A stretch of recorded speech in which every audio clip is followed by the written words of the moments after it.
Cancer, just hearing the word makes some people cringe. And if you're the one receiving the diagnosis, it can give you pause. I know, I'm a 2-time cancer survivor as an adult.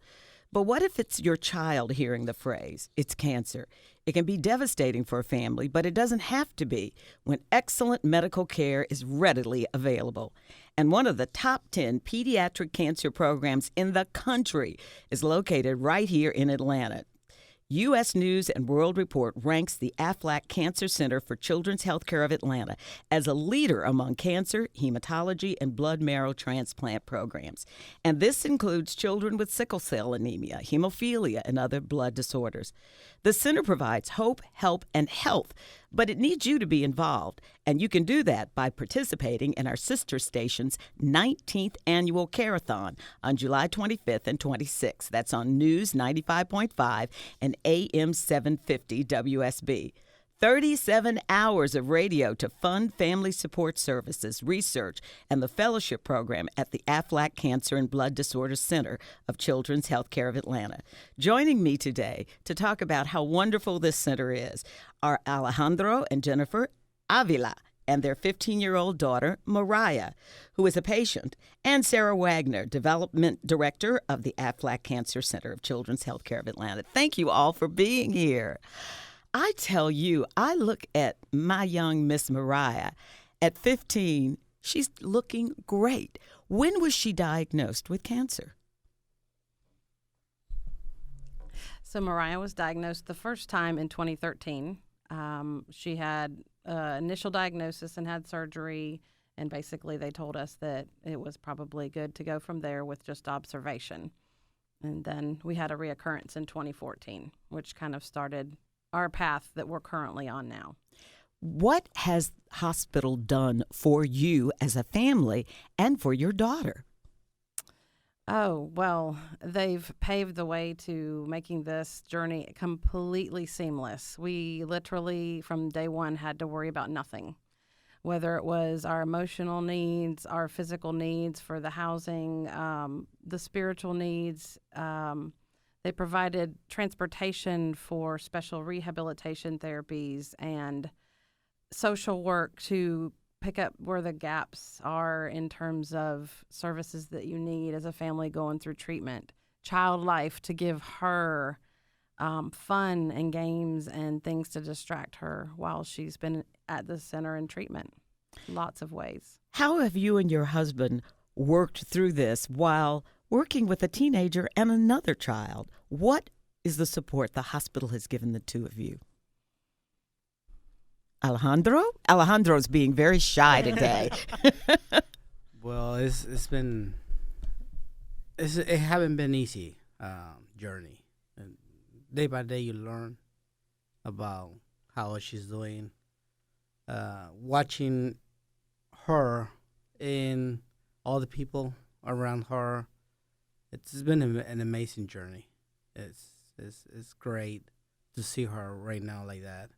But God is the big part over here, because they put a lot of people around her. They care. In that hospital, that was really, really, really nice to see these people.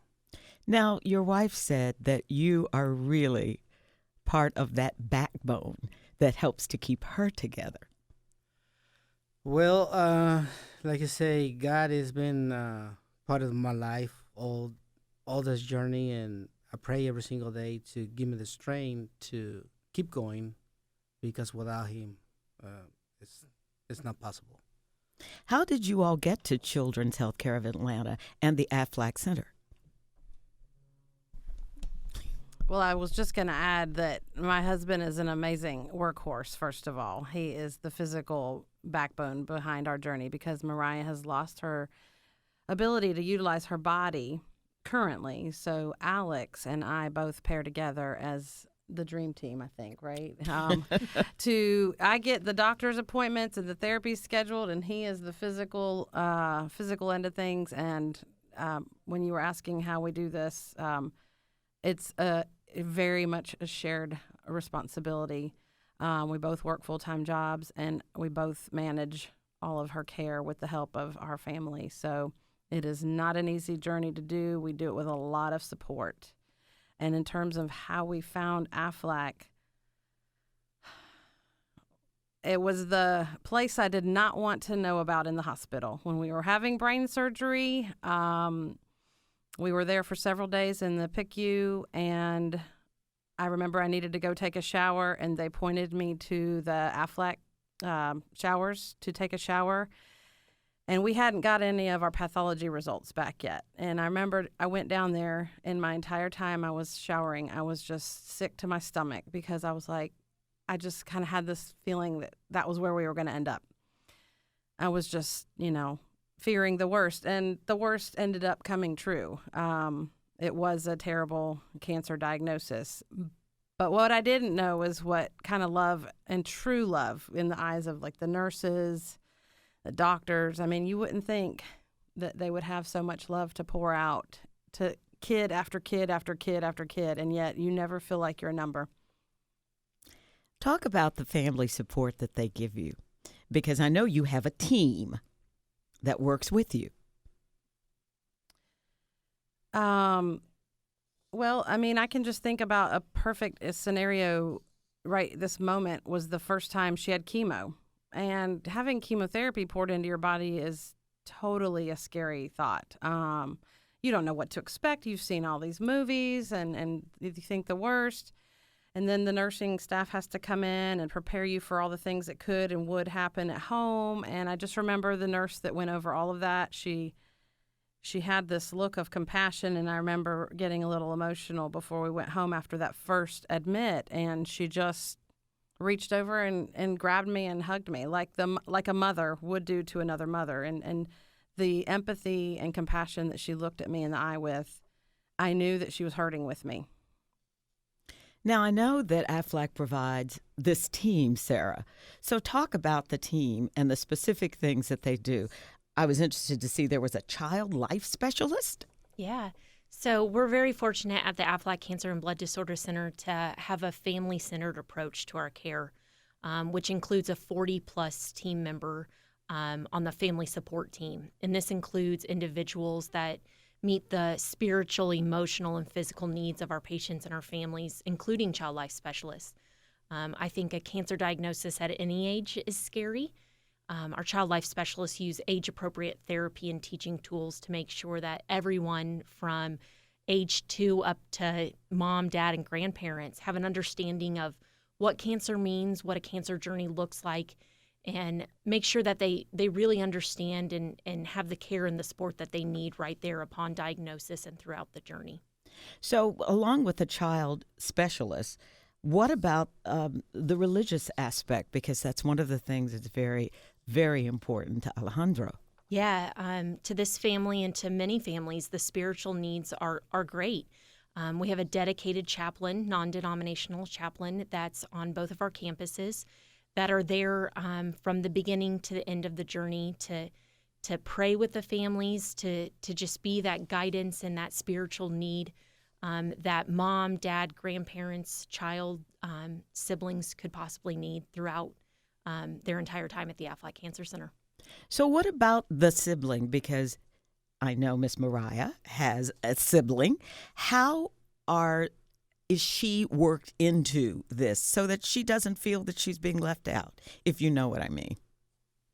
Well, I would say that the Aflac Center is extremely open from all the times we've been there for many years. It's a family place to be.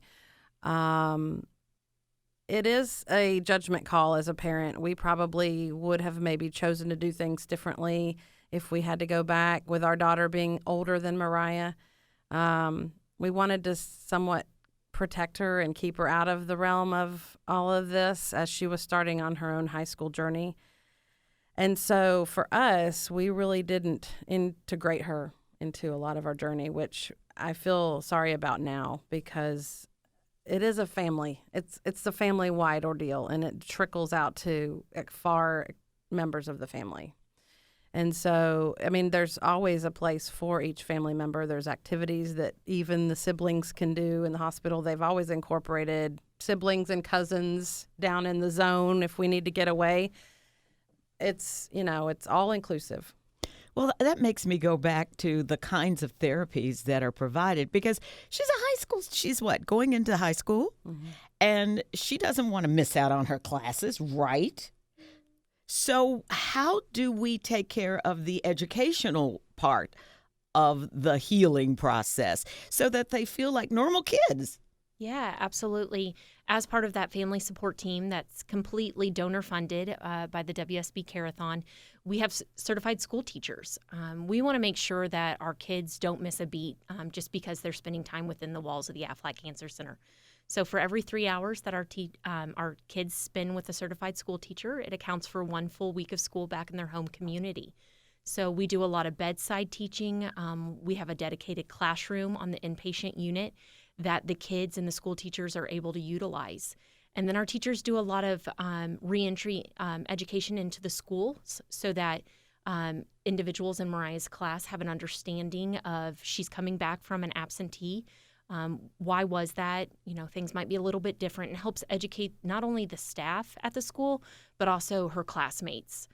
So we're very fortunate to have that resource so that our families and our patients, again, don't just miss a beat. So how do the kids have fun? Now, I know Mariah likes art, and she likes, what's his name? Bob SquarePants? SpongeBob SquarePants. And she likes mermaids. And you were telling me that she also likes to paint. So how about the art therapy? What has this meant to her? Oh, my gosh. That has probably been one of the biggest pieces of our time at the hospital, whether it's from these child life specialists in Aflac bringing endless amounts of crafts. And basically, Mariah could dictate which craft she was in the mood for. And even with Mariah not having the use of her hands during her therapies, the child life specialist would still do the craft and help her through it, spend hours with the child. There's the resident artist, Caroline, who works there, who has her own art room. For the weeks that we stayed, months on end, we got to go there and do endless crafts. This brought the most amount of joy to Mariah because it just provided her, again, that time to feel just like she was normal and to get back to who she was and not being a patient. What was Mariah like before the diagnosis? Mariah was very quirky and very, very creative and very giggly. Well, she was a little wild girl. Yes. I heard her. She go, ah. The rules not drawing in the walls. And one day I saw marks and I said, "What are you doing?" He said, "I'm not supposed to doing this. My friend did it." So, I said, you have papers, you have pencils and everything else, so do it in the paper. But yeah, she was absolutely outdoor person before this has happened, because I love to be outside doing yard work and all that stuff, and she was my helper. She was doing everything. Go get a shower, so she did it. Go get the rake, and she get the rake for me. Everything I asked her outside, she was like, "Okay, Dad, right here." And now? Now, I mean, you have to be 100% her hands and feet. Everything. So, but she still have the life. She has a beautiful smile. And I mean, they make you keep going every day. I mean, it's an amazing. If it had not been for the Aflac Center, what do you think would have happened to your family? I tell you what, I am so thankful for the Aflac Center. I'm sure you've heard many families say they become your family. And I would almost say, unfortunately, because you really don't want to think of your nurses, doctors, and child life specialists as family. But they do become your family, and they help you to walk in there. They smile at you. They give you the grace to have tears, to have anger, to have a meltdown. And they know that they are there to quietly pick you up and keep walking forward. Now, Sarah, Mariah is just one of how many patients you all deal with. Yeah, on a yearly basis at the Aflac Cancer and Blood Disorder Center, we care for more than 7,500 patients. And to put things into perspective, in 2018, we newly diagnosed 488 children with cancer. So that's more than one child a day like Mariah who walks through our doors whose parents have to hear those devastating words, "Your child has cancer." And those numbers make the Aflac Cancer Center one of the largest pediatric care providers in the country, which we are extremely proud of.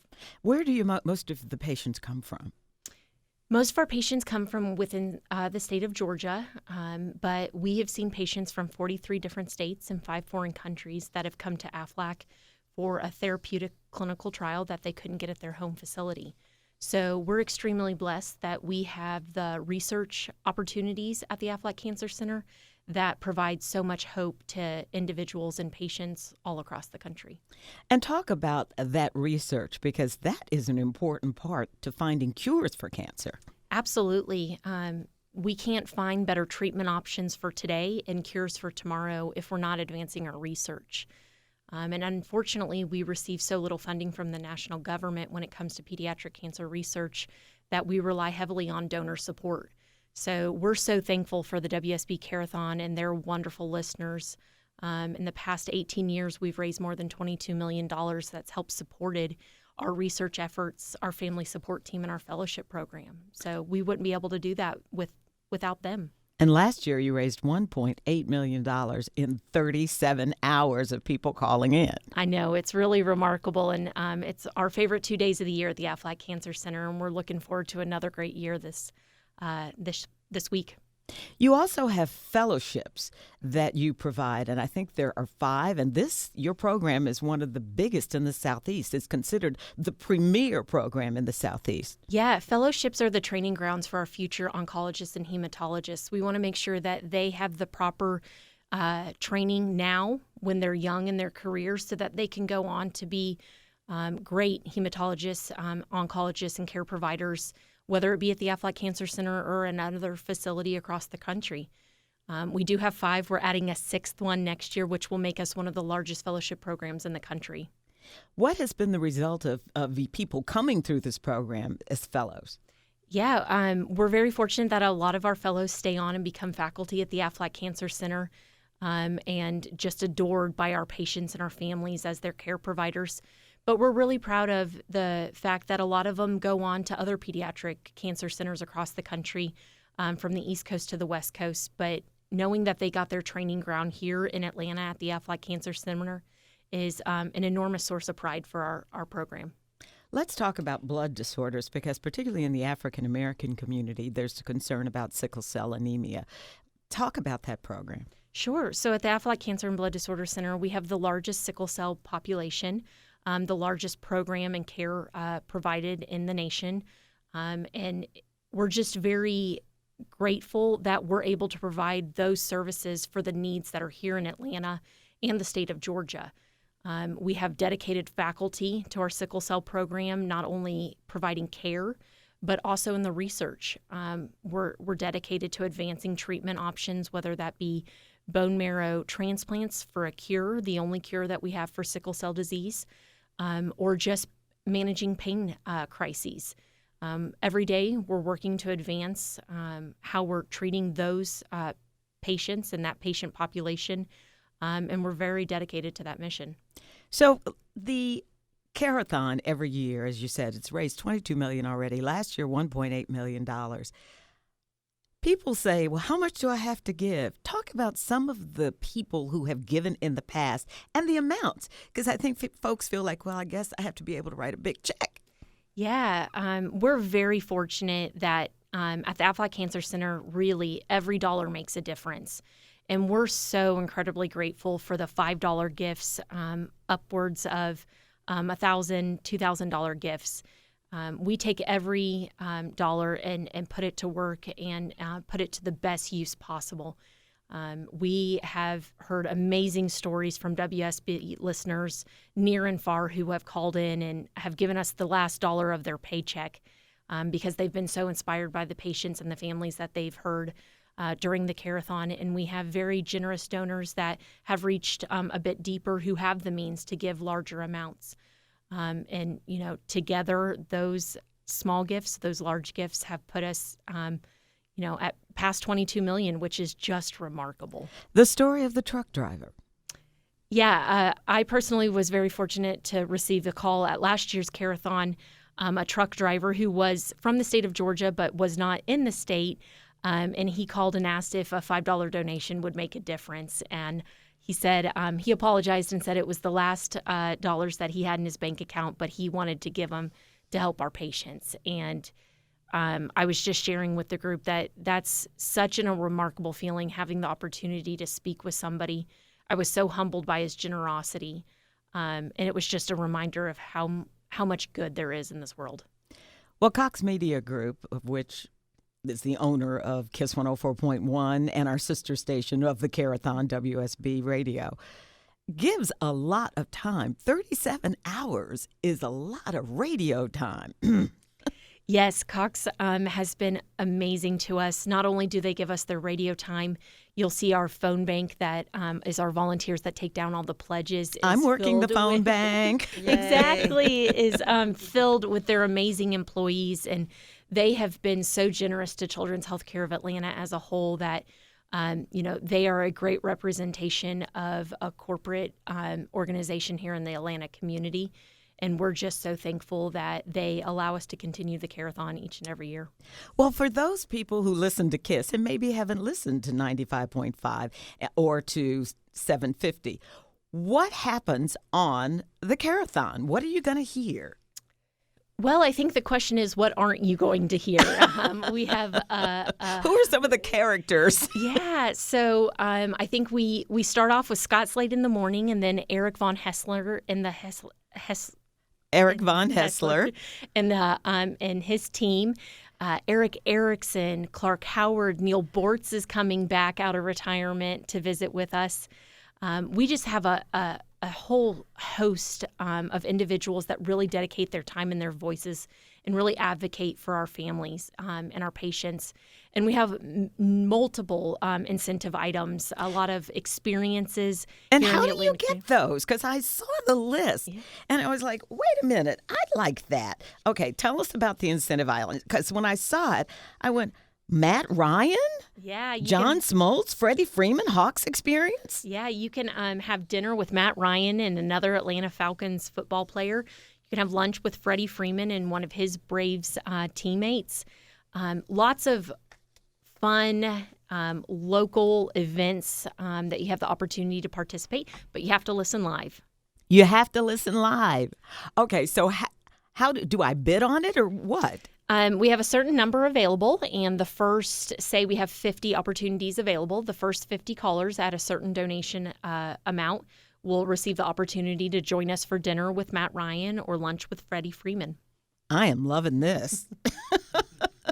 So this will be starting at 5 a.m. on July 25th, goes through 6 p.m. on July 26th. You can donate by phone or online, and I'm going to post that information on the KISS Facebook page. Those incentives are unbelievable. But the biggest incentive is Mariah and the children who are at the Aflac Center. Are you going to talk to me today, Mariah? Let's see. No, you don't want to talk to me today? Well, I can't get Mariah to talk to me, but Mom and Dad will. Is that okay? All right. So, again, to anyone who's listening, why should they participate in the Carethon and donate? Mom? Cancer is the biggest nightmare you've ever thought could ever and would ever happen to your family. It has rocked our world upside down, backwards and forwards. It has rocked our financials, our work, our family. It has impacted, there's not one area it has not impacted our lives. No one should have to go through this, and much less do it without a lot of support. The support is the only way that you can get through this in any kind of graceful manner, and even then it's difficult. Y'all people are really struggling. Kids are sick, and funding isn't there for better outcomes. And funding isn't there when they have an unexpected side effect like Mariah that they didn't know or foresee it happening. And I don't fault our physicians. I just know that they're only doing the best they can with what they have.